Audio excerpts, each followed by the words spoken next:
जय हिंद दोस्तों, कैसे हैं आप सब। आई होप आप सब अच्छे होंगे, मस्त होंगे, सीबीटी 2 की तैयारी में लगे होंगे।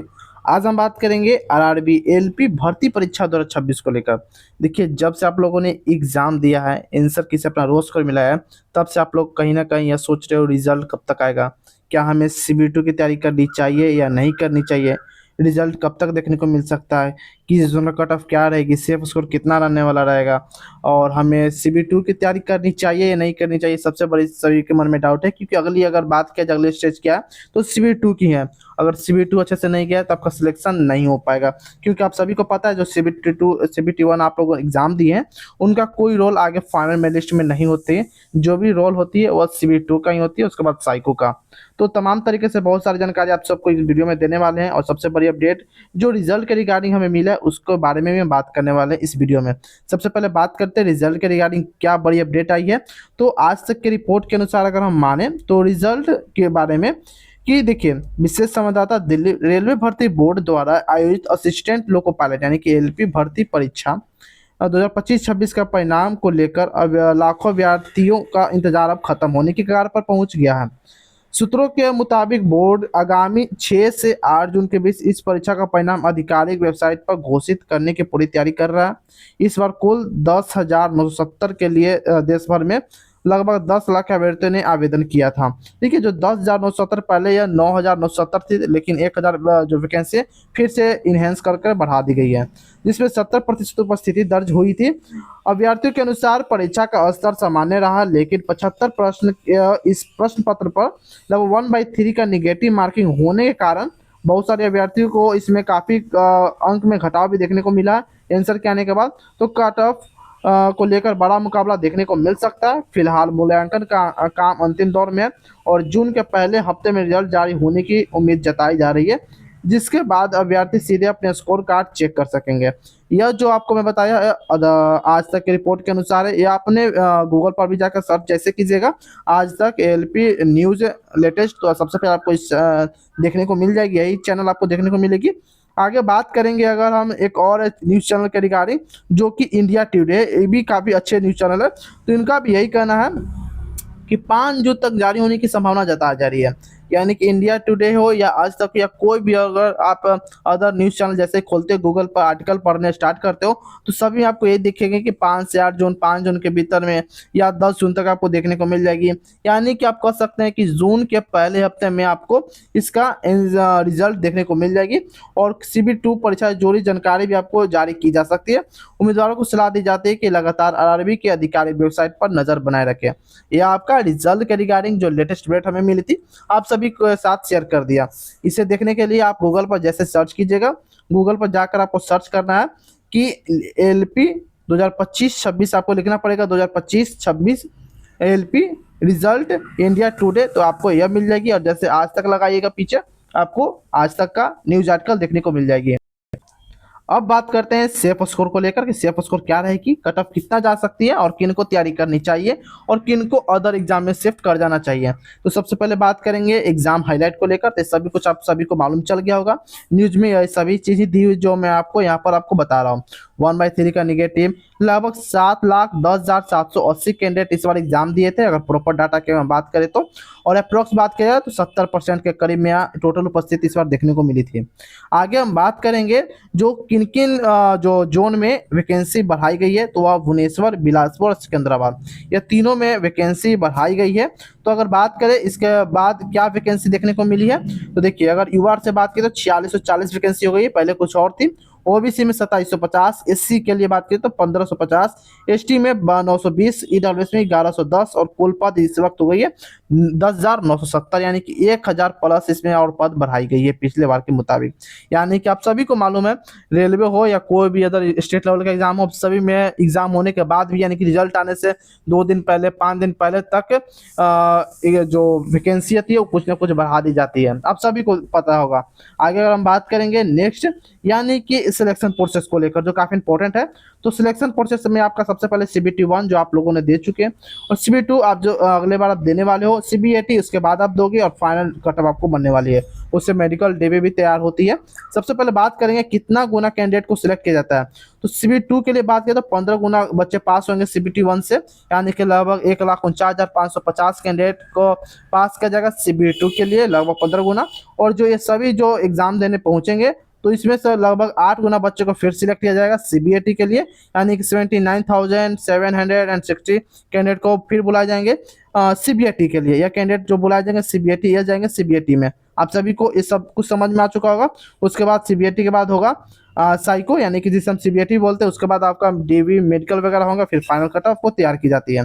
बात करने वाली बात है कि फाइनल कट ऑफ किस पर आधारित होती है। तो फाइनल कट ऑफ आपको 70% इससे CBT2 से और 30% आपका साइको से तैयार होती है। टोटल 100% से आपका कट ऑफ तैयार होती है, जिसमें आपका CBT1 का कोई भी कहीं से प्रकार किसी भी तरह का कोई रोल नहीं है कट ऑफ तैयार करने में। यह सिर्फ आपको कैंडिडेट को छटनी करने के लिए, छाटने के लिए यह तैयार की जाती है, इससे सिवा और कुछ काम नहीं है। ठीक है, आगे बात करेंगे CBT2 में कौन कौन से कैसे एग्जाम पैटर्न होते हैं।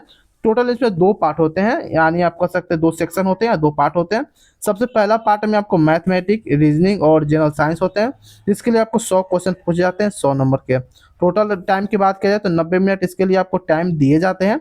वहीं बात करेंगे पार्ट बी, यानी कि रिलेवेंट स्टेट से जो आप ट्रेड चूज किए हो, जैसे कि आप इलेक्ट्रीशियन हो, फिटर हो, या कोई भी 2 वर्षीय ट्रेड आप जैसे भरे हो, उसके रिगार्डिंग आपको 75 क्वेश्चन पूछ जाते हैं 75 नंबर का। टोटल नंबर ऑफ क्वेश्चन की बात किया जाए, टोटल पार्ट ए पार्ट दोनों जोड़कर तो लगभग 175 क्वेश्चन 175 मार्क्स बन जाते हैं। और 90 मिनट प्लस 60 मिनट टोटल आपको 2.5 घंटे का समय दिया जाता है CBT2 के लिए। यह जो एग्जाम होते हैं काफ़ी इंपॉर्टेंट होती है, इससे 70% आपका जो स्कोर लिए जाते हैं फाइनल मेरिट लिस्ट में फाइनल मेरिट तैयार करने के लिए। तो इसमें आपको काफ़ी अच्छे से तैयारी करनी होगी। इसको तैयारी करने के लिए अच्छे से ऐसे बुक आपको इस टेक प्रोडक्ट में देखने को मिल जाएगी, वहाँ से परचेस कर सकते हो। जो भी आपको जैसे बुक इंपॉर्टेंट है वैसे आप खरीद सकते हो।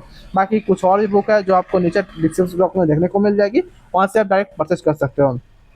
अब बात करते हैं सभी विषय से जुड़ी सारे इंपॉर्टेंट किताब वीडियो के डिस्क्रिप्शन बॉक्स में देखने को मिल जाएगी, तो वहाँ से परचेस कर सकते हो। ये मैं आपको यहाँ पर दे दिया हूँ। आगे हम बात करेंगे शिफ्ट वाइज एग्जाम लेवल को लेकर। तो मैथ की बात करेंगे तो मैथ आपका मॉडरेट टू हार्ड देखने को मिला था। रीजनिंग मॉडरेट, रीजनिंग में सभी कुछ अच्छे खासे प्रश्न अटेम्प्ट कर लेते हैं। और साइंस की बात करें तो moderate to hard, GK GS आपका हार्ड लेवल का पूछा गया था। अब सभी एग्जाम की बात करें तो जीके जीएस हार्ड ही पूछा जाता है, क्योंकि इसमें आप करंट अफेयर का जो भूमिका है काफ़ी अच्छी खासी हो गई है। आगे हम बात करेंगे ऑल शिफ्ट एवरेज स्कोर को लेकर। तो जितने भी आप आगे शिफ्ट देख रहे हो 1, 2, 3, 4 और 5, ये सभी शिफ्ट आपके हार्ड शिफ्ट है। वहीं बात किया जाए पीछे से 11 और 10, ये आपके 2 शिफ्ट इजी शिफ्ट है। 6, 7, 8 और 9 ये जो 4 शिफ्ट है आपके हार्ड शिफ्ट है। हम बात करेंगे किसमें आपका कितना नॉर्मलाइजेशन देखने को मिल सकता है। जितने भी अगर आप हार्ड शिफ्ट में एग्जाम दिए हो तो हार्ड शिफ्ट में लगभग आपको देखने को मिल जाएगी। हार्ड शिफ्ट में आपको लगभग कम से कम 1 से लेकर 15 नंबर तक आपको इंक्रीज होते हुए प्रतीत होगी। वहीं बात करेंगे मॉडरेट शिफ्ट में, तो मॉडरेट शिफ्ट में 1 से लेकर 8 नंबर तक। और इजी शिफ्ट की बात की जाए तो इसी शिफ्ट में देखिए आपका नंबर किन्हीं जोन में काट लिए जाते हैं, या किन्हीं स्टूडेंट का नंबर घट भी जाते हैं। और बात करें किन्हीं जो स्टूडेंट है जो इस शिफ्ट में एग्जाम दिए, उसमें नंबर जैसे स्कोर रो स्कोर बन रहे हैं, आंसर किसे उसी के रिगार्डिंग उतना ही स्कोर आपको देखने को मिलती है, लेकिन बढ़ते नहीं है। इस शिफ्ट में कोई भी किसी भी प्रकार का नंबर आपको नहीं बढ़ेंगे, तो ये अपने दिल को बांध कर रखें। बहुत सारे कैंडिडेट को गलतफहमी होती है कि मेरा भी स्कोर बढ़ेगा, मेरा इस शिफ्ट में मेरा भी स्कोर बढ़ेगा, तो नहीं, आप लोग का स्कोर नहीं बढ़ेगा, यह सच्चाई है। जो भले कोई टीचर बोले या कोई यूट्यूब पर इन्फ्लुएंसर बोले कि इस शिफ्ट का स्कोर बढ़ेगा, तो वह गलत बता रहे हैं आपको। आप देख सकते हैं बहुत सारे नंबर भी घटते हैं। अगर आपका कट ऑफ इतना जा सकती है, सपोज दैट आपका कट ऑफ CBT1 का लगभग 60 के अप्रोक्स में गई या 55 के अप्रोक्स में गई, और आपका 55 नंबर भी बन रहा है, लेकिन नॉर्मलाइजेशन के बाद आपको पता चलेगा कि 55 से आपको 53 कर दी गई और आप कट ऑफ से बाहर हो चुके। बहुत ऐसे सारे कैंडिडेट के होते हैं, और स्टेट लेवल का हो या सेंट्रल लेवल का हो, नॉर्मलाइजेशन इसी प्रकार से होता है। आप सभी लोग ध्यान दीजिएगा। आगे अगर हम बात करेंगे इसके रिगार्डिंग मिनिमम क्वालिफाई कितना होना चाहिए, कितने नंबर पर आपका सिलेक्शन हो सकता है, कम से कम कितना नंबर लाना होगा तब आप एग्जाम पास करोगे। तो एग्जाम को पास करने के लिए मैं बात कर रहा हूँ, ना कि CBT2 के लिए, मैं एग्जाम पास करने के लिए बात कर रहा हूँ। तो 40% UR और EWS के लिए, यानी कि लगभग 30 नंबर। वहीं बात किया जाए OBC के लिए तो 30%, यानी कि लगभग 22.5 मार्क्स।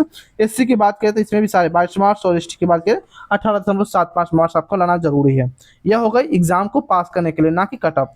कट ऑफ पास करने के लिए आपको कट ऑफ को तोड़ना होगा, कट ऑफ रिकॉर्ड ब्रेक करना होगा, तभी आप CBT2 के लिए आगे के लिए क्वालिफाई हो गए। आगे हम बात करेंगे एक्सपेक्टेड कट ऑफ को लेकर। तो अगर आप ग्रीन जोन से हो या रेड जोन से हो तो सबसे पहले मैं बात कर रहे हैं रेड जोन को रिगार्डिंग। रेड जोन में कौन कौन सी जोन है? प्रयागराज, पटना, भोपाल, कोलकाता, चंडीगढ़, मुंबई, अजमेर, मुजफ्फरपुर, गुवाहाटी। ये सभी जोन, ये अगर आपने किसी भी आपका एक एक जोन इसमें से है तो आपके लिए एक्सपेक्टेड कट ऑफ क्या होने वाली है? तो 46 से 50, ओबीसी के लिए 42 से 45, ईडब्ल्यूएस 38 से 40, एससी की बात करें 34 से 36 और एसटी के लिए 30 से 33। इतना क्या अप्रॉक्सीमेट आपका रोज मार्क्स बन रहा है, 2-3 नंबर कम भी है तो टेंशन लेने की जरूरत नहीं है। नॉर्मलाइजेशन अभी होना इसमें बाकी है, बोनस अंक देखने को भी बाकी है, तो आप निश्चिंत रहे, धैर्य रखें। अगर इतना बन रहा है तो आप सीबीटी 2 की तैयारी आप कर सकते हो, ठीक है। इतना नंबर बन रहा है, 3 नंबर 4 नंबर कम भी इससे है, तो आप टेंशन लेने की जरूरत नहीं है। मैं आपको पहले बता दे रहा हूँ, आप सीबीटी 2 की तैयारी कर सकते हो, ठीक है। क्योंकि जैसे ही एग्जाम खत्म होने के बाद, जैसे ही रिजल्ट आने के बाद आपका एग्जाम भी कंडक्ट करा लिया जाएगा 1 से 1.5 मंथ के अंदर में। आगे हम बात करेंगे ग्रीन जोन को लेकर, तो ग्रीन जोन में अहमदाबाद, सिकंदराबाद, सिलीगुड़ी, बिलासपुर, भुवनेश्वर, मालदा, तिरुवनंतपुरम, चेन्नई, रांची, जम्मू श्रीनगर और बेंगलोर। अगर आप इन सभी में से कोई और आपका एक जोन है तो आपके लिए सेफ स्कोर यूआर से 42 से 45, ओबीसी 38 से 40, ईडब्ल्यूएस 35 से 38, एससी 32 से 34 और एसटी 28 से 30 के अप्रोक्सीमेट अगर आपका रो स्कोर बन रहा है तो आप सेफ हो। आई होप मैंने जितना भी अभी तक आपको डाटा बताया सारा कुछ समझ में आ चुका होगा, लेकिन अपना स्कोर कमेंट में जरूर बताइएगा, आपका कितना प्रश्न सही हो पा रहा है, जोन क्या है जरूर आप कमेंट में बताइएगा। कमेंट करने से पहले आपको हाई बटन प्रेस करना होगा, तभी आप कमेंट कर पाओगे, अदरवाइज आप कमेंट नहीं कर पाओगे, क्योंकि मेरे यूट्यूब चैनल पर कुछ प्रॉब्लम चल रही है। हालांकि अभी कमेंट डिसेबल दिख रही है, जैसे अभी हाई बटन प्रेस करोगे कमेंट हो जाएगी इनेबल, वहां से आप कमेंट कर सकते हो। बाकी रिजल्ट के रिगार्डिंग और कुछ भी नई अपडेट आती है तो सबसे पहले आपको इस चैनल पर देखने को मिल जाएगी, तो चैनल को आप सब्सक्राइब कर सकते हो, बेल आइकन दबा सकते हो। तो फिर मिलते हैं कोई और फॉर्मेटिव वीडियो में, तब तक के लिए जय हिंद जय भारत दोस्तों।